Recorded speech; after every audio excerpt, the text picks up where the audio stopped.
예윤에게 날씨가 너무 좋다. 최근에 비가 왔었잖아. 그래서 황사나 이런 어, 어, 방해도 없고, 그래서 무척 쾌청한 날씨, 마치 가을 날씨 같아.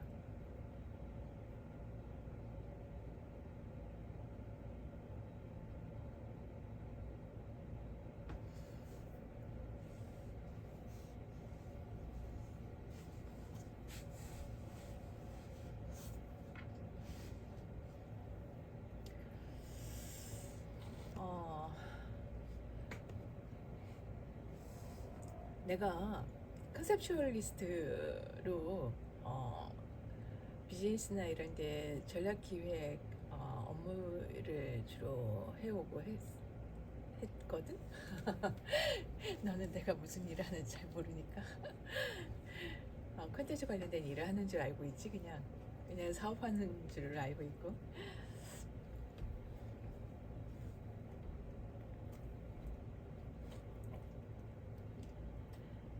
그러다 보니 어, 어, 이렇게 보통 서비스를 기획하거나 하면 되게 세분화하고 파편화에 가거든. 커스터마이징 하기 위해서. 그런데 물론 나는 전방위적으로 그 두 방향을 다 진행을 해. 어, 근데 그건 상황 파악을 하기 위한 거고, 하지만 어, 이제 좀 거시적 차원에서 보기 위해서는 파편화되어 있는 것, 세분화되어 있는 것들의 유사한 얼개들을 통합하고 본류들을 찾고, 그 다음에 원칙들을 찾고, 그러다 보면 근본적 원리들에 결국 귀결하게 되고, 그게 시대적 조류와 맞물려서 그게 지금 현재 상황에서는 어, 현재의 구성원들의 특성과 맞물려서는 어떤 시점에서 어떻게 발현되겠구나, 이렇게 분석하고 파악해서 적용을 하고 서비스를 기획하고 이제 이렇게 되는 거거든. 사업도 이제 방향을 정하고. 아, 속쓰리다.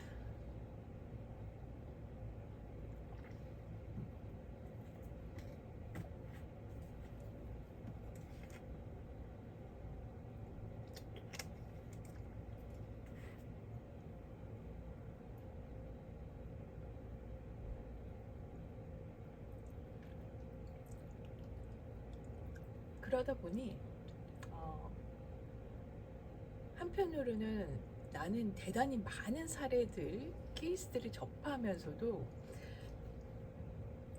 얘기를 하려 치면은 정말 맥락 없이 얘기들을 이어갈 수 있음에도, 또 한편으로는 나의 본류에 대한 얘기들을 하려면 너무 원론적인 얘기들을 하게 되니까 너무 얘기들이 밋밋해지는 거야. 이 얘기를 왜 하느냐. 음, 오늘 너에게 하려는 얘기들도 막상 하려다 보니까 이게 어제랑 그제랑 했던 얘기랑 무슨 차이가 있나. 어, 기본 원리는 같으니까 결국 이걸 어떤 맥락에서 해석하고 적용되는가, 이 문제니까.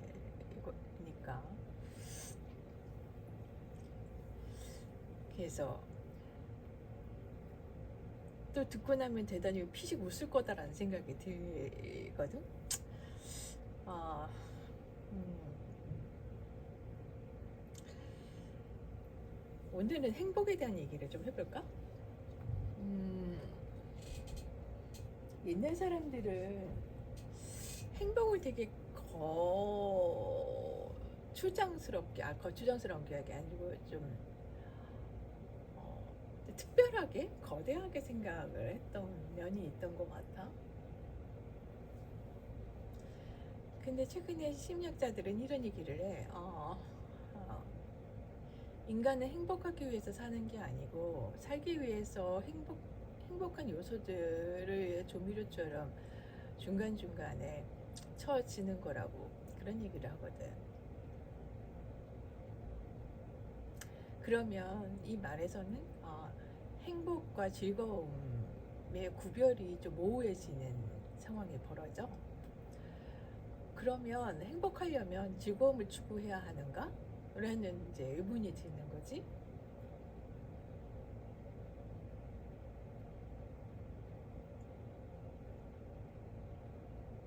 과연 그럴까? 즐거움이 지속되면 행복할 수도 있겠지. 원하는 방식의 즐거움이라면. 근데 그 원하는 방식이라는 면, 그것도 이제 또 생각을 해봐야 되는 면이 있고, 지속하는가 라는 부분, 어떻게 지속되는가 라는 부분도 또 구분지어서 생각해 볼 게 있는 거지. 가령 즐거운 것을 추구한다라고 하면 그 즐거움에는 각종 그 도파민들을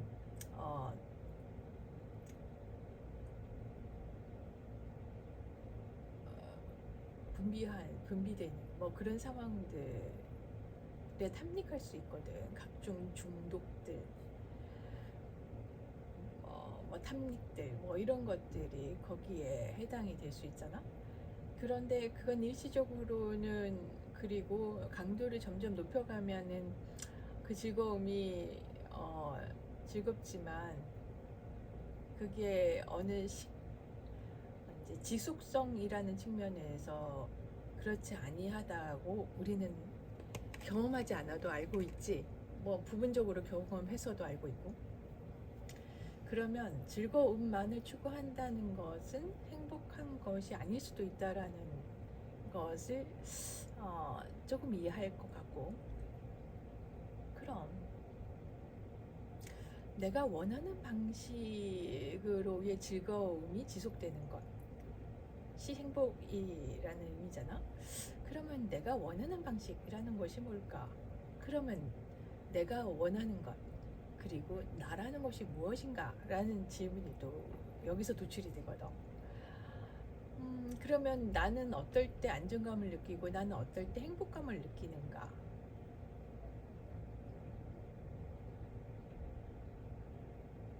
여기서 또 다시 이제 자아 얘기가 나오고 정체성 얘기가 나오고 뭐 이제 뭐 여기서 또 다시 의미 도출이 나오고 뭐 이제, 그래서 내가 서론에서 얘기했던 것처럼 이제 원리를 얘기하면 또 원론은 또 같은 얘기라 그 말이 그 말 같다는 느낌을 또 받을 텐데 라는 얘기를 여기서 또 했던 거야. 자아하고 정체성의 차이는 알고 있지? 어,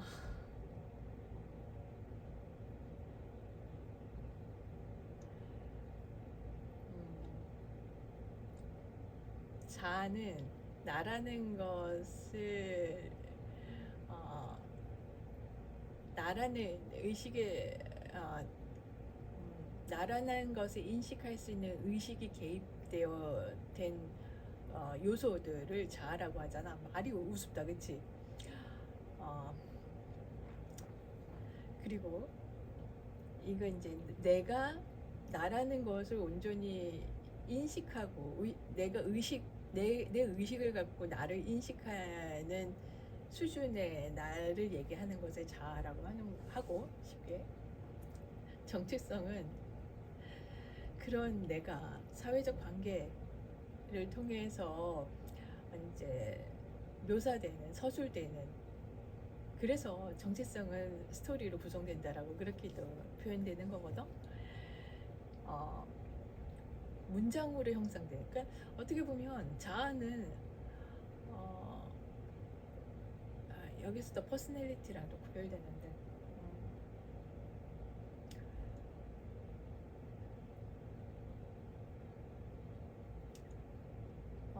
이 자아가 사회적 관계에 의해서 이제 설술되는 스토리들을 정체성이라고 한다면 정체성이라고 하고 이것을 이제 조금 더 명료하게 구분짓기 위해서 퍼스널리티 이제 성격이랑 구분지으면 성격은 나는 여성 그리고 뭐, 뭐, 뭐 연구자 뭐 이렇게 명사형으로 나열되는 것을 성격, 뭐 내향성, 뭐 외향성이라고 명사형으로 이제 규정지어지는 것을 퍼스널리티라고 본다면 예, 극히 단순한 설명이다. 정체성은 이런 성격들을 서술적으로 표현하는 거다라고 이해하면 돼. 그리고 이 정체성은 근데 사춘기 청소년기의 정체성의 정립을 해야 되고 정체성의 혼란을 겪어서 그 질풍노도의 시기를 겪고 막 이제 이런 표현을 쓰는데 왜 정체성이 그렇게 정립이 안 되느냐 어려움을 겪느냐.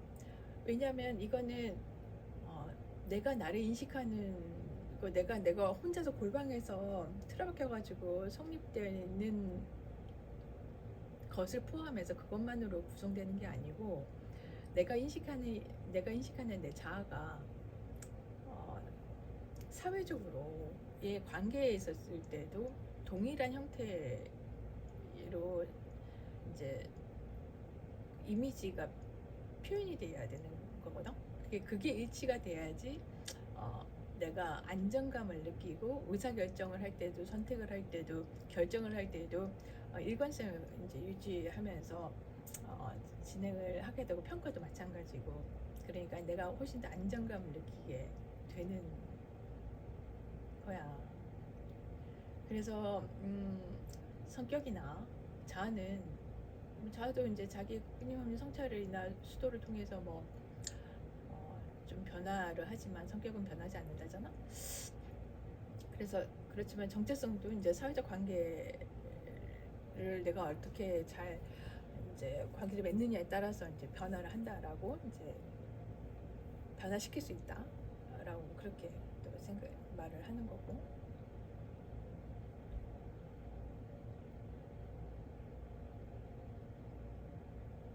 이런 측면에서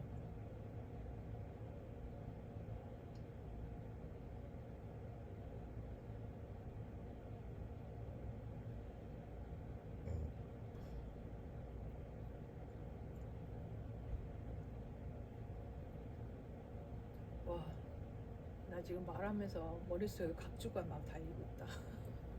이게 어떤 느낌인지 사람들은 모르지. 이게 본문에 이어지는 얘기들을 하기 위해서 막 거기에 집중해서 얘기를 해야 되는데 한 단어에 대한 한 문장에 대한 것에 대한 각주를 달고 그 각주에 대해서도 각주를 머릿속에서 계속 이어가고 있으니까 이 머릿속의 메커니즘 내 돌아가는 상황들을 이해 못하는 사람들은 얘 또 정전이 일어났나 뭐 이런 생각을 할 거 아니야. 아 진짜. 내가 그래서 이 각주를 얘기를 해야 되나 말아야 되나 이 생각도 하고 있고 이게 맥락이 뜰 텐데 이런 생각도 하고 있고. 아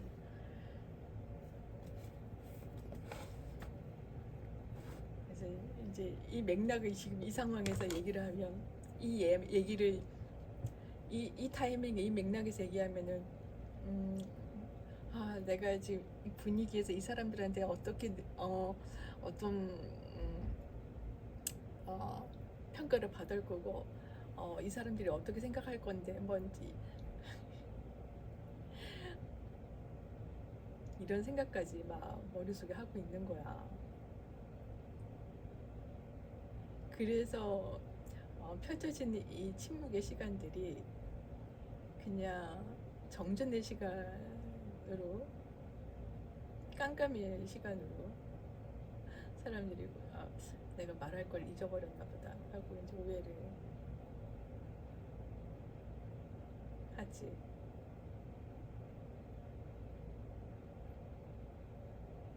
근데 이제 이 순간이 좀 너무 멀리 가면 내가 어느 지점에서 여기까지 왔지?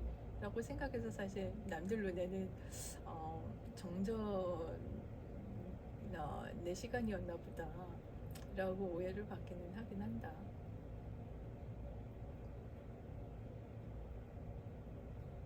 너무 멀리 가서.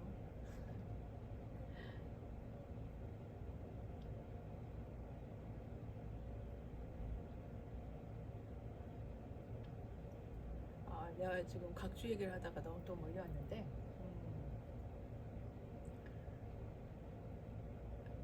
그 사회적으로 내가 어떻게 이제 인식되고 있느냐, 또 그 평가되고 있느냐,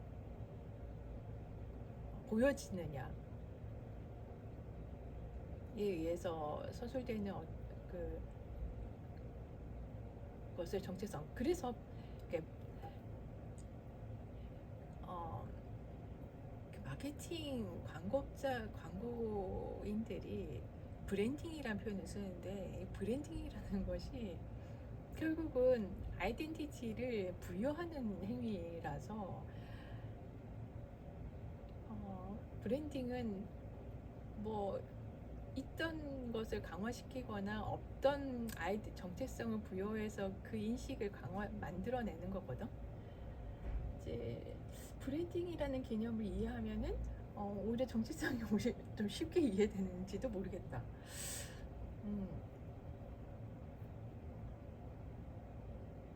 근데 사람들이 이렇게 정체성하고 이 브랜딩이라는 개념을 같은 맥락에서 같은 상상에서 놓고 이해를 하지 않는 것 같아. 그러니까 정체성은 좀 진중하고 엄숙하고 또 아카데믹하고 좀 이런 개념으로 좀 보는 것 같고, 브랜딩은 좀 상업적이고 좀 이렇게 보니까 이게 웬 뜬금없는 소리인가 뭐 이렇게 좀 보는 것 같아. 또 삼천포는 사실은 아니고 이게 문제다라는 걸 지적하고 싶었던 거고, 나는 이걸 통합하는 것이 뭐 해서 나는 이걸 적용할 거고.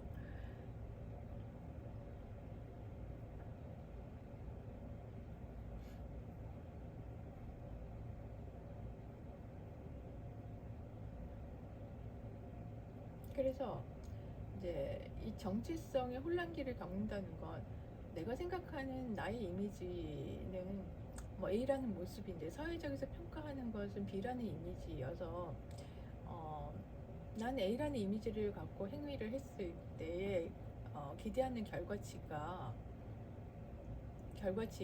사회에서 기대하는 평가와 다르기 때문에 매번 미스가 생기잖아. 그걸로 인해서 늘 불안하고 좌절하고 그런 문제들이 생기지.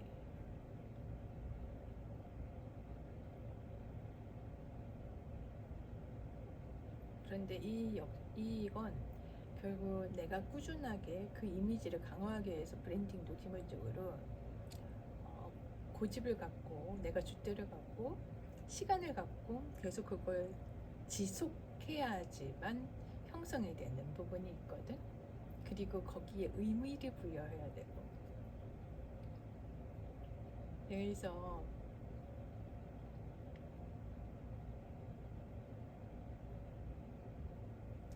여기에서 중요한 거는 결국은 의미 부여가 핵심이 되는 거야. 다시 행복의 얘기를 했잖아. 행복은 즐거움을 추구하는 단계이긴 하지만 일방적인 즐거움은 아니고, 내가 원하는 방식으로 조금만 더 그 즐거움이 지속되는 시간이 장기화되는 것을 원하는 것일 수 있어. 그런데 여기서 내가 원하는 방식이라는 것에서 나라는 것은 무엇일까? 그리고 내가 원하는 방식이라는 것이 무엇일까? 그리고 행복이라는 것이 무엇일까? 라는 부분에 대한 얘기들로 이어졌었잖아. 그냥 즐거움을 추구하는 것만으로는 부족한 것 같다. 설명이. 그냥 이제 그런 얘기가 있었기 때문에. 그러면 나를 어떻게 이제 설명할까? 이제 이 얘기가 나오면서 자아와 정체성에 대한 얘기들이 했었고, 자아는 내가의 나를 의식하고 나의 의식이 인식하는 나를 얘기하는 거고, 이제 정체성은 이 자아가 사회적 관계 속에서 형성되는 이제 스토리 서사가 정체성이다라는 얘기를 했었잖아. 이 정체성이 근데 내가 인식하는 자아와 그 자아는 내가 인식하는 나의 정체성과 이제 사회가 나를 평가하는 정체성과 이제 괴리가 생겼을 경우에 상당히 이제 어려움이 생긴다. 불안과 좌절을 경험하고 이제 혼란이 생기고 이제 그러하기 때문에 이걸 통합시키려는 노력을 갖게 된다. 그 과정에서 어, 이제 중요한 매개체가 되는 것이 이제 의미라는 것이 되는 거고, 이 의미를 형성하고 유지하고 지속하기 위해서 필요한 것이 자기 성찰. 자기 성찰적 과정을 통해서 의미를 계속 발견하고 그걸 지속하려고 해야 하는 과정이 형성이 되고, 그, 어, 그 의미를 통해서 그 의미를 지속하는 과정에서 발생하는 즐거움,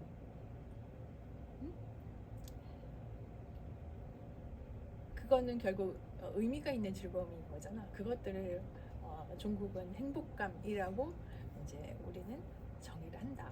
그래야 이제 보람도 그러니까 보람을 동반한 행복감일 수 있는 거지. 의미가 있는 즐거움이라는 것이 그렇게 보여진다. 결국은 자기 성찰 뭐 이러니까 딱 바로 또 일기 쓰기 뭐 이제 이런 거 바로 느껴지지. 그리고 정체성 뭐 이런 얘기하니까 나에 대한 인식, 나 이제 이런 것도 바로 또 동의어로 딱딱딱 이제 연결이 돼서 내가 더 이상 이제 할 말을 좀 잃게 되는데, 어,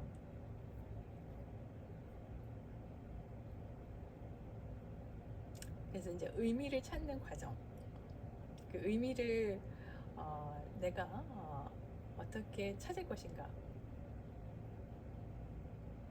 규정할 것인가. 결국은 그 의미라는 것은 나의 현재 삶, 시간, 나의 오늘의 그 삶의 양태들을 어떻게 해석할 것인가에 대한 해석적 구조를 얘기를 하는 거니까,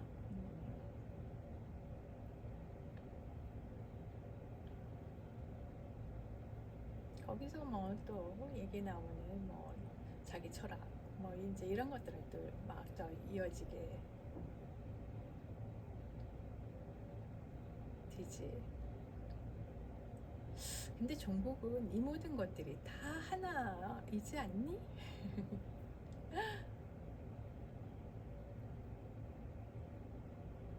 그래서 나는 네가 행복했으면 좋겠어. 네가 행복한 삶을 살았으면 좋겠다는 그 마음을 위해서 던진 씨앗이 너무 맥락 없는 소소한 것이라는 생각이 들었을지는 모르겠지만, 이런 맥락들이 과정에 쭉 이어져 있다는